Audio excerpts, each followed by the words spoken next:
Hello बच्चों, accent school के e learning platform में आप सबका स्वागत है। मेरा नाम है संजय भंडारी। हम लोग चैप्टर 3 पीरियोडिक टेबल पर डिस्कस कर रहे थे और कई सारे लेक्चर इसमें मैं डिलीवर कर चुका हूं। आज का टॉपिक होने वाला है net nuclear charge, shielding effect and effective nuclear charge. तो आप टॉपिक पहले नोट कर लीजिए, आज इन टॉपिक पे डिस्कस होने वाला है। देखिए, नेट न्यूक्लियर चार्ज क्या होता है, शील्डिंग इफेक्ट या स्क्रीनिंग कांस्टेंट क्या होता है, इफेक्टिव न्यूक्लियर चार्ज क्या होता है। इन तीन टॉपिक पर हम लोग डिस्कस करने वाले हैं। काफी इंपॉर्टेंट कंसेप्ट है ये, क्योंकि इससे जुड़े हुए काफी क्वेश्चन आते हैं जो आपको सॉल्व करने। तो ये तीन कंसेप्ट अगर आपको समझ में आ गए तो पीरियोडिक टेबल से जुड़े हुए काफी जो आने वाले आगे के कंसेप्ट है वो आपकी समझ में आसानी से आ जाएंगे। तो चलिए बच्चों, शुरू करते हैं। ठीक है, तो इन तीनों को इस तरह से हम समझते हैं। देखो, सपोज मान लिया जाए हमारे पास कोई एटम है, सोडियम का एटम मैंने लिया और सोडियम में नंबर ऑफ इलेक्ट्रॉन कितने होते हैं, 11। ठीक है, इसका इलेक्ट्रॉनिक कॉन्फ़िगरेशन अगर हम देखें तो 2, 8 and 1, ये 3 ऑर्बिट होते हैं इसमें। ये N1, ये N2 और ये N3, इतना सबको मालूम होगा। जो लास्ट ऑर्बिट के इलेक्ट्रॉन होते हैं इसको हम बोलते हैं वैलेंस इलेक्ट्रॉन, इतना तो मालूम होगा। और ये जो इलेक्ट्रॉन है this is called inner electron, है ना बच्चों, इनर इलेक्ट्रॉन। तो ये बेसिक चीजें हैं, what is valence electron, what is inner electron, इतना समझना आपको। अच्छा, इसको अगर मैं डायग्रामेटिक फॉर्म में ड्रॉ करूं तो देखो, ये हमारे पास न्यूक्लियस है और इसके अंदर जो है 11 प्रोटॉन है और 11 न्यूट्रॉन है, सॉरी 12 न्यूट्रॉन है ना। अच्छा, न्यूट्रॉन की अभी हमें कोई जरूरत नहीं है तो फिलहाल मैं इनको ओमिट कर देता हूं, मुझे प्रोटॉन और इलेक्ट्रॉन से मतलब है। तो मैंने 11 प्रोटॉन लिख दिए। ठीक है, इसको में टोटल 3 ऑर्बिट होते हैं, 1, 2 और 3, है ना। सब लोग जानते हैं 3 ऑर्बिट, तो मैंने 3 ऑर्बिट बना दिए। पहले ऑर्बिट के अंदर 2 इलेक्ट्रॉन हैं, दूसरे ऑर्बिट के अंदर 8 इलेक्ट्रॉन हैं। तो ये 1, 2, 3, 4, 5, 6, 7 और 8। और लास्ट ऑर्बिट के अंदर जो है ये 1 इलेक्ट्रॉन है। ठीक है, तो ये N1, ये N2 और ये N3। ठीक है, इतना तो मालूम आपको। अच्छा, अब देखिए बच्चों, किसी भी एटम के अंदर इलेक्ट्रॉन और प्रोटॉन का इस तरह का अरेंजमेंट होता है। तो यहां पर 2 तरह के फोर्स अप्लाई होते हैं, 2 टाइप्स ऑफ फोर्सेस, 2 तरह के फोर्सेस यहां पर अप्लाई होते हैं। पहला फोर्स है बच्चों फोर्स ऑफ अट्रैक्शन। ध्यान दीजिए, है ना, किस तरह से काम हो रहा है। अच्छा, फोर्स ऑफ अट्रैक्शन मतलब 2 चीजें आपस में एक दूसरे को अट्रैक्ट कर रही हैं। तो हमेशा जो फोर्स ऑफ अट्रैक्शन होता है वो अनलाइक चार्ज के बीच में होता है। प्रोटॉन पर प्लस चार्ज होता है, हम सब लोग जानते हैं, और इलेक्ट्रॉन पर माइनस चार्ज होता है। तो हर इलेक्ट्रॉन और प्रोटॉन के बीच में एक तरह का अट्रैक्शन फोर्स काम करेगा, हर इलेक्ट्रॉन, है ना। तो यानी प्रोटॉन जो है वो हर इलेक्ट्रॉन को अपनी तरफ एक अट्रैक्शन फोर्स से खींच रहा है। This is force of attraction. ठीक है, बिटवीन, तो यहां पर लिख सकते हैं between electron and proton. Clear. दूसरा फोर्स होता है बच्चों फोर्स ऑफ रिपल्सन।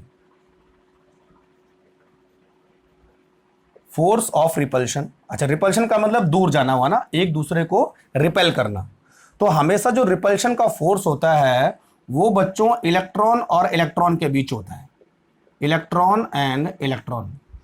तो ये इलेक्ट्रॉन आपस में इस तरह से,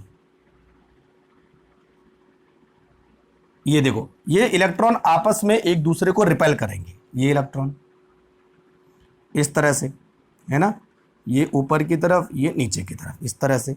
तो हर इलेक्ट्रॉन जो है एक दूसरे पर जो है एक तरह का रिपल्शन फोर्स बनाएगा। क्लियर। तो इलेक्ट्रॉन और इलेक्ट्रॉन के बीच में फोर्स ऑफ रिपल्शन और प्रोटॉन और इलेक्ट्रॉन के बीच में फोर्स ऑफ अट्रैक्शन। ठीक है, तो हर एटम में जो है, जो मल्टी इलेक्ट्रॉन्स एटम होते हैं, अगर हाइड्रोजन को छोड़ दिया जाए तो हर एटम में जो है force of attraction and force of repulsion दोनों फोर्स काम करते हैं। और बच्चों ये दोनों फोर्स क्या होते हैं, बैलेंस होते हैं। ठीक है, अच्छा अब देखो, तो आपको मालूम चल गया दो फोर्स हमारे पास है, तो ये दोनों फोर्स से जुड़े ही ये टर्म्स होते हैं। ठीक, चलो तो पहले हम बात करते हैं नेट न्यूक्लियर चार्ज। ठीक है, तो सबसे पहले हेडिंग डालिए आप, what is net nuclear charge. तो पहले इसकी डेफिनेशन लिख लेते हैं, है ना। देखो बच्चों, तो नेट न्यूक्लियर चार्ज का मतलब होता है the number of proton exert the total nuclear charge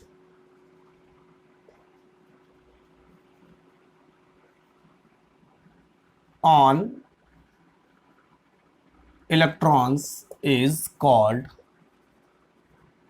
net nuclear charge। यानी जो प्रोटॉन का टोटल न्यूक्लियर चार्ज सेंटर में है और जो इलेक्ट्रॉन पर लग रहा है उसको हम बोलेंगे नेट न्यूक्लियर चार्ज। ठीक है बच्चों, तो प्रोटॉन जितना चार्ज एग्जिस्ट कर रहा है उसको हम बोलेंगे नेट न्यूक्लियर चार्ज। अगर मान लिया जाए कि सोडियम के पास 11 प्रोटॉन है तो इसका जो न्यूक्लियर चार्ज होता है वो 11p होगा। किसी के पास जितने नंबर ऑफ प्रोटॉन होंगे उनका जो मैग्नीट्यूड होगा उसी को हम बोलते हैं नेट न्यूक्लियर चार्ज। ठीक है बच्चों, अच्छा मुझे एक चीज और बताइए, क्या ये जो फोर्स ऑफ अट्रैक्शन है वो हर इलेक्ट्रॉन के लिए सेम होता है? Is it possible to similar attraction force for और इलेक्ट्रॉन? नो।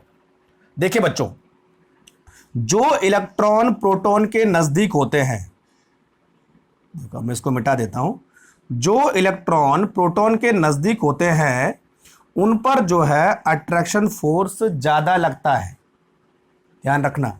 ठीक है, देखो attraction force is different for different electrons, है ना। वाई? देखो, जो जितना नजदीक होगा उस पर अट्रैक्शन फोर्स ज्यादा लगेगा, जैसे जैसे इलेक्ट्रॉन दूर जाता जाएगा अट्रैक्शन फोर्स कम होगा। तो बोलने का मतलब है जो अट्रैक्शन फोर्स है वो डिस्टेंस की वजह से कम हो रहा है। जैसे जैसे एटम से सेंटर से इलेक्ट्रॉन दूर जाता जाएगा अट्रैक्शन फोर्स उतना कम होगा। तो यानी इस पर जो है जितना अट्रैक्शन फोर्स लग रहा है उससे कम अट्रैक्शन फोर्स इस पे लगेगा और उससे और अट्रैक्शन फोर्स कम लगेगा। यानी इस इलेक्ट्रॉन पर मैक्सिमम अट्रैक्शन फोर्स, थोड़ा सा कम इस इलेक्ट्रॉन पर और सबसे कम इस इलेक्ट्रॉन पर, क्योंकि इसकी डिस्टेंस न्यूक्लियस से सबसे दूर है। समझ रहे मेरी बात? ठीक है, तो बच्चों जो अट्रैक्शन फोर्स इस न्यूक्लियस पर है या इस न्यूक्लियस पर जितना मैग्नीट्यूड है प्लस चार्ज का उसको हम बोलेंगे नेट न्यूक्लियर चार्ज। ठीक है, अब एक चीज आपको समझनी है कि ये जो अट्रैक्शन फोर्स है वो हर इलेक्ट्रॉन के लिए सेम नहीं होता है। जैसे जैसे इलेक्ट्रॉन डिस्टेंस बढ़ता जाएगा न्यूक्लियस से वैसे वैसे अट्रैक्शन फोर्स कम होता जाएगा। ठीक है, अब चलो और चीज, तो जो भी हमारे पास नेट न्यूक्लियर चार्ज है वो डिपेंड करता है हमारे पास, किसको डिपेंड करता है, कितने नंबर ऑफ प्रोटॉन उस एटम के अंदर है। ठीक है, जैसे जैसे नंबर ऑफ प्रोटॉन बढ़ेंगे, ठीक है बच्चों, तो हम ये बोल सकते हैं कि net nuclear charge is depends on number of proton in an atom. ठीक है, increase number of proton increase net nuclear charge. ही तो है ना।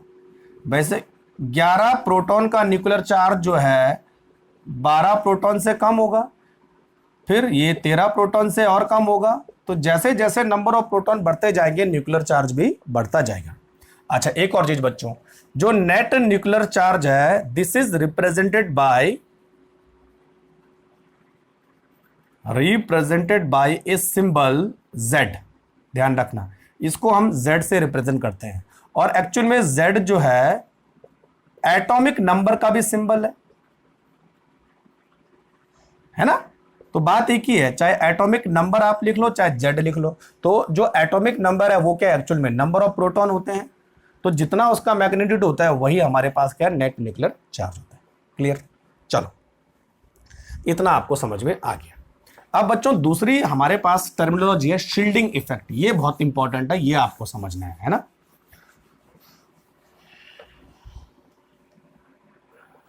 SHIELDING, शील्डिंग इफेक्ट, और या इसको हम बोलते हैं स्क्रीनिंग कांस्टेंट। स्क्रीनिंग कांस्टेंट है ना बच्चों। इसको हम रिप्रेजेंट करते हैं एक सिंबल से जिसका नाम है सिग्मा। सिग्मा, ठीक है बच्चों, सिग्मा से इसको रिप्रेजेंट करेंगे। अच्छा देखो, हमारे पास एक एटम है, 11 प्रोटॉन, 1 2 और 3, यहां पर 1 इलेक्ट्रॉन, यहां पर जो है 8 इलेक्ट्रॉन मान के चलते हैं, ये पूरा इस तरह से, और यहां पर 2 इलेक्ट्रॉन है ना, इस तरह से। ठीक है, तो ये 8 इलेक्ट्रॉन वाला है, ये 2 इलेक्ट्रॉन वाला है, और ये 1 इलेक्ट्रॉन वाला है, ऐसा मान के चलते हैं। ये मैंने 4 इलेक्ट्रॉन रिप्रेजेंट किए हैं, 8 इस साइड। बस केवल टर्मिनोलॉजी आपको समझनी है। ठीक है बच्चों, देखो अभी मैंने बोला था कि जो इलेक्ट्रॉन है वो अट्रैक्शन फोर्स फील करता है प्रोटॉन के थ्रू। ठीक है, लेकिन हर electron same attraction force feel नहीं करता है। उसका रीजन है बच्चों, एक तो डिस्टेंस है, distance of electron from proton, ठीक है, और दूसरा है ये वाला शील्डिंग इफेक्ट। शील्डिंग इफेक्ट, ठीक है, इसकी वजह से भी जो अट्रैक्शन फोर्स है वो कम होता है। ठीक है, अब देखो बच्चों क्या होता है कि ये जो इलेक्ट्रॉन है, आउटर मोस्ट इलेक्ट्रॉन, ये सबसे इंपॉर्टेंट इलेक्ट्रॉन है, वैलेंस इलेक्ट्रॉन, क्योंकि जितनी भी केमिकल रिएक्शन होती है उसमें हम लोग आउटर मोस्ट इलेक्ट्रॉन को ही बाहर निकालते हैं, या इस ये जो ऑर्बिट है इसमें लाते हैं। ठीक है, सपोज मान लीजिए मैं सोडियम की बात करूं, और सोडियम से मुझे सोडियम प्लस बनाना है, तो कौन सा इलेक्ट्रॉन जाता है, 281, ये जाएगा ना 2 और 8। उसी तरह अगर फ्लोरीन में हमारे पास 2 और 7 इलेक्ट्रॉन है, और फ्लोरीन को मैं फ्लोरीन से फ्लोरीन -1 कर रहा हूं, -1, तो 1 इलेक्ट्रॉन मुझे एक्स्ट्रा ऐड करना पड़ेगा, तो वो कहां ऐड होगा, यहां पर, तो ये हो जाएगा 2 और 8। बोलने का मतलब यह है कि वैलेंस इलेक्ट्रॉन पर ही केमिकल रिएक्शन डिपेंड करती है। वैलेंस इलेक्ट्रॉन कम या ज्यादा होने से कोई एटम जो है केमिकल रिएक्शन करता है। इतना समझ में आ गया? ठीक है, यानी इनर इलेक्ट्रॉन इतने इंपॉर्टेंट नहीं है जितना इलेक्ट्रॉन वैलेंस इलेक्ट्रॉन है। ठीक, अच्छा देखो, तो बच्चों क्या होता है कि वैलेंस इलेक्ट्रॉन इनर जो इलेक्ट्रॉन है वो आपस में रिपल्शन करते हैं, ये तो सबको मालूम है। तो सबसे ज्यादा जो रिपल्शन फोर्स है वो कौन फील करेगा, ये वैलेंस इलेक्ट्रॉन, यानी सारे के सारे इनर इलेक्ट्रॉन इस वैलेंस इलेक्ट्रॉन को रिपेल करेंगे, यानी ऊपर की तरफ धकेलेंगे। ठीक है, तो हम ये बोल सकते हैं कि shielding effect is a type of repulsion force. और रिपल्शन फोर्स किस पर बच्चों, वैलेंस इलेक्ट्रॉन पर, वैलेंस इलेक्ट्रॉन पर, क्योंकि ये रिपल्शन फोर्स तो सब पे लग रहा है, लेकिन वैलेंस इलेक्ट्रॉन पर रिपल्शन फोर्स इसलिए जरूरी है क्योंकि ये केमिकल रिएक्शन में भाग लेता है। ठीक है, तो हम ये बोल सकते हैं कि shielding effect is a type of repulsion force which is act on valence electron. देखो अब इसकी डेफिनेशन बनाओ, shielding effect, shielding effect, it is a type of repulsion force exerted by inner electron on outermost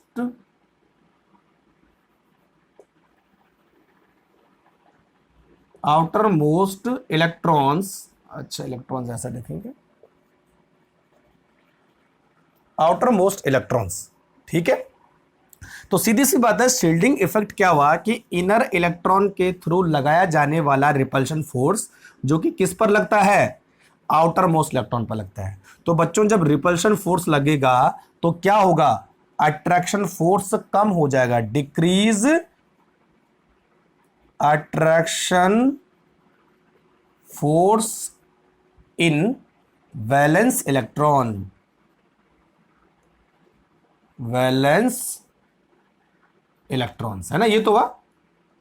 तो valence electron पर attraction force कम होगा, ठीक है। तो बोलने का मतलब है कि जो अट्रैक्शन फोर्स कम हो रहा है वो दो वजह से कम हो रहा है, एक तो डिस्टेंस है, ठीक है, और दूसरा है एक इस पर रिपल्शन फोर्स काम कर रहा है जो इसको ऊपर की तरफ धकेलता है, ठीक है।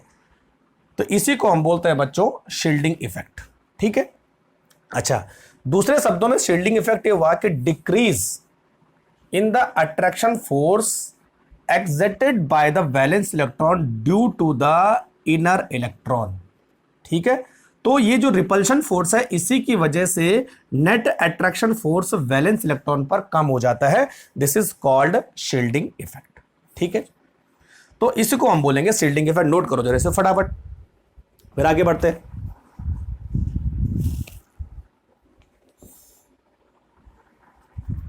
ठीक, अच्छा देखो, अब बच्चों क्या होगा, जो शील्डिंग इफेक्ट अगर बढ़ेगा तो रिपल्शन फोर्स भी बढ़ेगा। तो हम ये बोल सकते हैं, देखो, increase shielding effect increase repulsion, तो क्या डिक्रीज होगा, डिक्रीज अट्रैक्शन। ये ध्यान रखना आपने ना, ये सब वैलेंस इलेक्ट्रॉन की बात हो रही है। शील्डिंग इफेक्ट बढ़ा तो रिपल्शन बढ़ा तो अट्रैक्शन कम हुआ। दूसरे शब्दों में बोल सकते हैं, increase shielding effect is due to number of inner electrons. देखो बिल्कुल ये कंसेप्ट है इलेक्ट्रिक, यानी जो शील्डिंग इफेक्ट है वो किसकी वजह से है, इनर इलेक्ट्रॉन की वजह से। ये बहुत इंपॉर्टेंट है क्योंकि यहां पर जितने ज्यादा नंबर ऑफ इनर इलेक्ट्रॉन होंगे उतना ज्यादा रिपल्शन फोर्स लगेगा इस पर। ये तो हुआ ना भाई, दो होंगे तो रिपल्शन फोर्स कम होगा, तीन होंगे तो रिपल्शन फोर्स ज्यादा होगा, चार होंगे तो और ज्यादा होगा। तो बोलने का मतलब है कि number of inner electron determine the shielding effect. More the number of inner electron, more will the shielding effect, more will be the repulsion force and less will be the attraction force। समझ रहे हो मेरी बात? तो बच्चों यही shielding effect का concept है कि अगर आपको पूछा जाए कि सोडियम में शील्डिंग इफेक्ट किसकी वजह से होता है, कि तो सोडियम के जो इनर इलेक्ट्रॉन है इनकी वजह से शील्डिंग इफेक्ट होता है, और किस पर होता है, वैलेंस इलेक्ट्रॉन, ठीक है। तो अब आपको क्लियर हो गया होगा कि शील्डिंग इफेक्ट का मतलब क्या होता है। तो अगर हम एक वर्ड में बोले तो शील्डिंग इफेक्ट जो है एक तरह का रिपल्शन फोर्स है जो कि इनर इलेक्ट्रॉन के थ्रू लगाया जाता है आउटर इलेक्ट्रॉन पर, आउटर मोस्ट इलेक्ट्रॉन पर, ऐसा हम बोल सकते हैं, ठीक है। और आउटर मोस्ट हमने क्यों किया, क्योंकि वहां पर केमिकल रिएक्शन की वजह से आउटर मोस्ट इलेक्ट्रॉन चेंज होते हैं, ठीक है। चलो अब देखो, शील्डिंग इफेक्ट को हमने रिप्रेजेंट किया था सिग्मा से, ठीक है बच्चों। अब देखो, अगर मैं आपको बोलूं फ्लोरीन में 2n7 इलेक्ट्रॉन है, ठीक है, तो ये जो इनर इलेक्ट्रॉन है ये शील्डिंग इफेक्ट करेंगे। अगर मैं सोडियम की बात करूं तो 281, तो इनकी वजह से शील्डिंग इफेक्ट होगा, इनर इलेक्ट्रॉन ही है। अगर मैं बात करूं कैल्शियम की तो 2882, तो इनकी वजह से this is called inner electron, तो ये शील्डिंग इफेक्ट करेंगे इन वैलेंस इलेक्ट्रॉन पर। तो समझ गए ना, दो तरह के इलेक्ट्रॉन को मैंने कैटेगराइज कर लिया, एक सारे इनर इलेक्ट्रॉन और एक वैलेंस इलेक्ट्रॉन। तो हमें वैलेंस इलेक्ट्रॉन पर ही चेक करना है, ना कि इनर इलेक्ट्रॉन पर। क्लियर कंसेप्ट, ठीक। अब ये देखते हैं बच्चों कि जो शील्डिंग इफेक्ट है वो किस तरह से घटता है और किस तरह से बढ़ता है, ठीक है।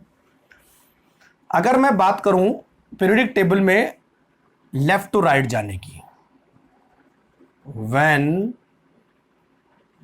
goes left to right in periodic table, यानी अगर मैं पीरियड की बात करूं, पीरियड में लेफ्ट टू राइट, तो बच्चों जो शील्डिंग इफेक्ट है क्या होगा, शील्डिंग इफेक्ट बढ़ेगा भाई, सिंपल सी बात है, शील्डिंग इफेक्ट इंक्रीज, ठीक है। लेकिन बच्चों लेफ्ट टू राइट जब आप जाते हो तो नंबर ऑफ प्रोटॉन कैसे बढ़ते हैं, 1 2 3 4 5 ऐसे होते हैं ना। तो जो शील्डिंग इफेक्ट होता है वो भी धीमे धीमे बढ़ता है, यानी मान लीजिए 1.0 है, फिर बढ़ाओ 1.5, फिर बढ़ाओ 1.9, फिर बढ़ाओ 2.6, फिर बढ़ाओ 3.0, इस तरह से धीरे धीरे बढ़ता है, ठीक है, क्योंकि नंबर ऑफ इलेक्ट्रॉन भी धीरे धीरे बढ़ रहे हैं। लेकिन अगर हम बच्चों बात करें top to bottom, when goes to top to bottom, यानी ग्रुप में अगर हम जाएं, ऊपर से नीचे नीचे की तरफ हम जाएं, ठीक है, तो बच्चों शील्डिंग इफेक्ट जो है वो ज्यादा अमाउंट में बढ़ता है, एकदम ज्यादा बढ़ता है शील्डिंग इफेक्ट। कैसे, देखो जो शील्डिंग इफेक्ट है, ऐसे लिखते हैं इसको, शील्डिंग इफेक्ट ऑल्सो इंक्रीज, यहां भी इंक्रीज होता है बट ड्रास्टिक, यानी ज्यादा चेंज होगा एकदम। जैसे मैंने मान लिया जाए यहां पे 2.0 है, ठीक है, फिर वो नीचे आते जाएगा तो हो जाएगा ये 6.0, ठीक है, फिर हो जाएगा ये 13.0, फिर बच्चों हो जाएगा ये 20.0, फिर हो जाएगा 36.0, देखो एकदम ज्यादा बढ़ रहा है, ठीक है। तो आपको ध्यान रखना है कि शील्डिंग इफेक्ट दोनों तरफ बढ़ता है, चाहे आप लेफ्ट टू राइट जाओ चाहे आप ऊपर से नीचे जाओ, लेकिन लेफ्ट टू राइट वो कम मात्रा में बढ़ता है, ऊपर से नीचे जाने में ज्यादा मात्रा में बढ़ता है। इसका रीजन क्या है, देखो सपोज मैंने लिखा है यहाँ पे लिथियम, यहाँ पे नीचे सोडियम, लिथियम के नीचे सोडियम है और सोडियम के नीचे पोटेशियम है और पोटेशियम के नीचे रुबिडियम है ना, ऐसे 3 एलिमेंट है टॉप टू बॉटम। और अगर लेफ्ट टू राइट जाते हैं तो lithium, beryllium, boron, carbon, nitrogen, oxygen, fluorine and neon, ठीक है, 3 4 5 6 7 8 9 10, ये लेफ्ट टू राइट है, ये टॉप टू बॉटम है। जब हम लेफ्ट टू राइट जाते हैं तो प्रोटॉन कैसे बढ़ता है, देखो लिथियम के पास 3 प्रोटॉन, इसके पास 4 5 6 7 8 9 10, तो नंबर ऑफ प्रोटॉन एक एक करके बढ़ रहे हैं, तो नंबर ऑफ इलेक्ट्रॉन भी एक एक करके बढ़ेंगे। तो बच्चों इसका मतलब जो इनर इलेक्ट्रॉन है वो एक एक करके बढ़ रहे हैं, तो एक एक करके बढ़ रहे हैं तो शील्डिंग इफेक्ट भी धीमे धीमे बढ़ रहे हैं। लेकिन जब हम ऊपर से नीचे आते हैं तो नंबर ऑफ इलेक्ट्रॉन कैसे बढ़ता है, देखो इसमें 3 इलेक्ट्रॉन है, इसमें सीधे हो गए 11, इसमें सीधे हो गए 19 और इसमें हो गए बच्चों 37। देखो यहां पर सीधे 8 इलेक्ट्रॉन का जंप आया, यहां पर भी सीधे 8 इलेक्ट्रॉन का जंप आया, यहां पर कितने इलेक्ट्रॉन का जंप आया, 18। तो इसका मतलब नंबर ऑफ इनर इलेक्ट्रॉन जो है ज्यादा तेजी से बढ़ रहे, ज्यादा बढ़ रहे, इसीलिए टॉप टू बॉटम ये ज्यादा बढ़ेगा, और यहां नंबर ऑफ इलेक्ट्रॉन धीमे धीमे बढ़ रहे हैं तो ये कम बढ़ेगा। समझ में बात आ गई, ठीक है। तो सिंपल सी बात है, शील्डिंग इफेक्ट इस तरह से हमें डेटा देता है, किस तरह से, समझ में आ गया भाई, शील्डिंग इफेक्ट, ठीक है। चलो तीसरी हमारे पास चीज है, ठीक है, तीसरी हमारे पास है इफेक्टिव न्यूक्लियर चार्ज। इफेक्टिव, अरे यार, न्यूक्लियर चार्ज, ठीक है बच्चों। अच्छा ये न्यूक्लियर चार्ज नहीं है, इफेक्टिव न्यूक्लियर चार्ज, ठीक है बच्चों। देखो ये हमारे पास 11 प्रोटॉन है और 1 2 और 3 ऑर्बिट है और ये वैलेंस इलेक्ट्रॉन है, ठीक है। ये हमारे पास इनर इलेक्ट्रॉन हो गए, ठीक है, ये इनर इलेक्ट्रॉन, ये वैलेंस इलेक्ट्रॉन, ठीक है, इस तरह का। अच्छा जैसे मैंने अभी बोला बच्चों कि जो वैलेंस इलेक्ट्रॉन है वो उतना अट्रैक्शन फोर्स फील नहीं करता है जितना ये करेगा, ये तो बात ही बात अभी ना, यानी हर इलेक्ट्रॉन जो है अट्रैक्शन फोर्स अलग अलग फील करता है। तो अगर मैं वैलेंस इलेक्ट्रॉन को इनर इलेक्ट्रॉन से कंपेयर करूं तो ये ज्यादा अट्रैक्शन फोर्स फील करेगा, ये फुल अट्रैक्शन फोर्स फील करेगा क्योंकि बीच में कुछ है नहीं, ये कम अट्रैक्शन फोर्स फील करेगा। उसका रीजन क्या है, 2 चीजें हैं, एक तो डिस्टेंस और दूसरा शील्डिंग इफेक्ट। शील्डिंग इफेक्ट ये तो है ना। तो अब क्या इफेक्टिव न्यूक्लियर चार्ज की डेफिनेशन क्या बनेगी, the net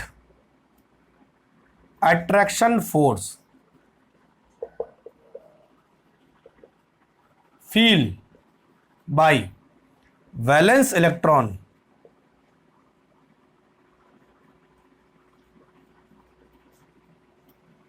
the net attraction force feel by valence electron is called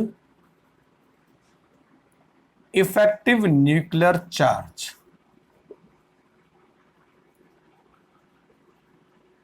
और बच्चों ये हमेशा कम होता है, it is less, it is always less than total nuclear charge. बस यानी अगर यहां पर 11 प्रोटॉन का चार्ज है तो ये 11 प्रोटॉन का चार्ज फुल फील नहीं करेगा, ये कम चार्ज फील करेगा।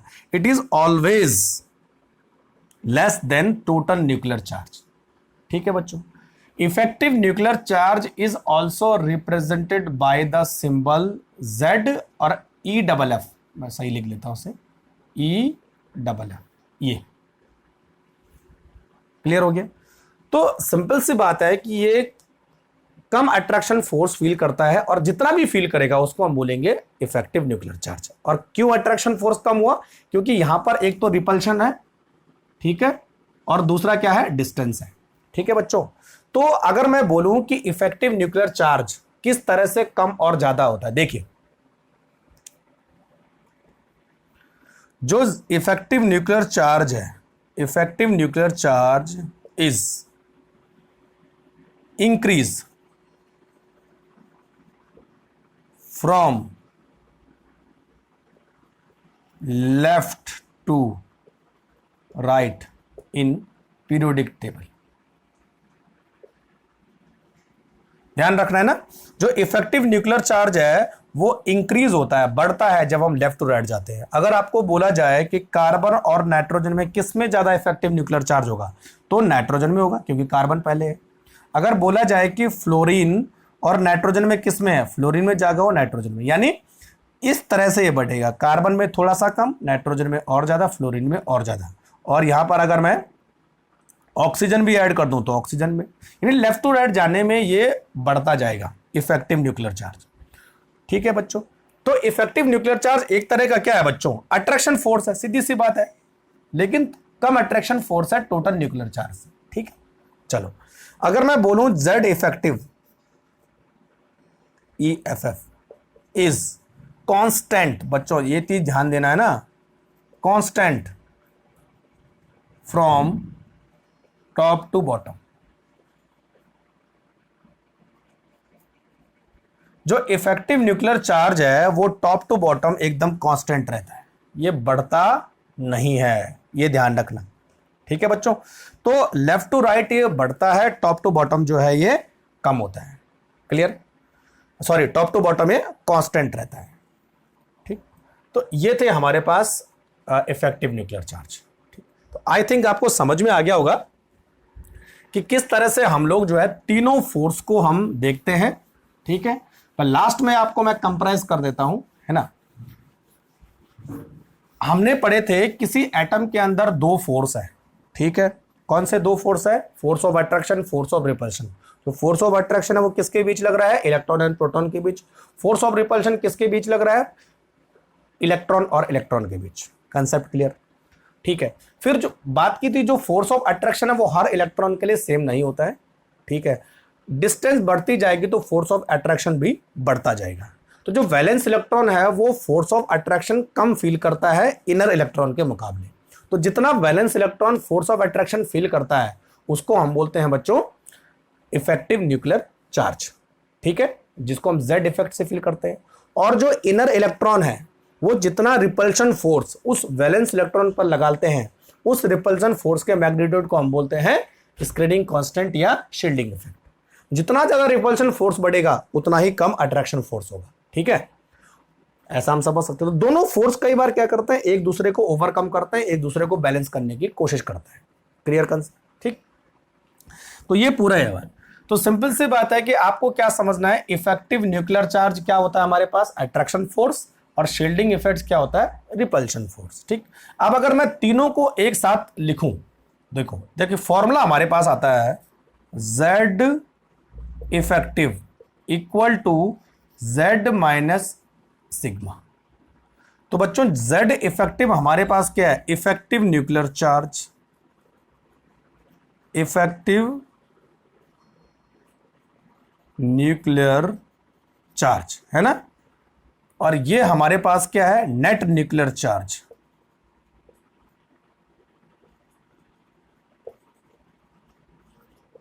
और ये हमारे पास क्या है, शील्डिंग कांस्टेंट, शील्डिंग कांस्टेंट। ठीक है, तो ये तीनों को हम इस तरह से एक फॉर्मूले में रख देते हैं। तो बच्चों इफेक्टिव न्यूक्लियर चार्ज किस पे डिपेंड करेगा, इन शील्डिंग कांस्टेंट पे। अगर आपने शील्डिंग कांस्टेंट बढ़ाया तो इफेक्टिव न्यूक्लियर चार्ज कम होगा। ठीक है, और जितना ज्यादा जो है नेट न्यूक्लियर चार्ज बढ़ेगा, इफेक्टिव न्यूक्लियर चार्ज उतना भी कम होगा। तो इसका मतलब होता है इफेक्टिव न्यूक्लियर चार्ज और शील्डिंग कांस्टेंट एक दूसरे के अपोजिट है।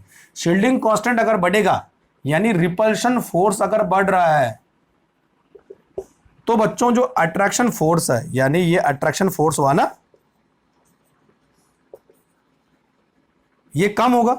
ये तो हुआ ना, शील्डिंग इफेक्ट आप बढ़ोगे, रिपल्शन आप बढ़ाओगे तो अट्रैक्शन कम होगा। ठीक है, रिपल्शन घटाओगे तो अट्रैक्शन बढ़ेगा, सिंपल सी बात है। तो दोनों फोर्स क्या करते हैं, एक दूसरे को चेंज करने की कोशिश करते हैं। ठीक है, लेकिन ये क्या करता है, जो हमारे पास नेट न्यूक्लियर चार्ज है, किस पे डिपेंड करता है, नंबर ऑफ प्रोटॉन। जितने नंबर ऑफ प्रोटॉन बढ़ते जाएंगे, जो नेट न्यूक्लियर चार्ज है वो भी बढ़ता जाएगा। ठीक है बच्चों, चलो देख लेते हैं इसमें कुछ और रह गया तो इस तरह से हम इन तीन फैक्टर को क्लासिफाई करते हैं, इसको हम स्टडी करते हैं।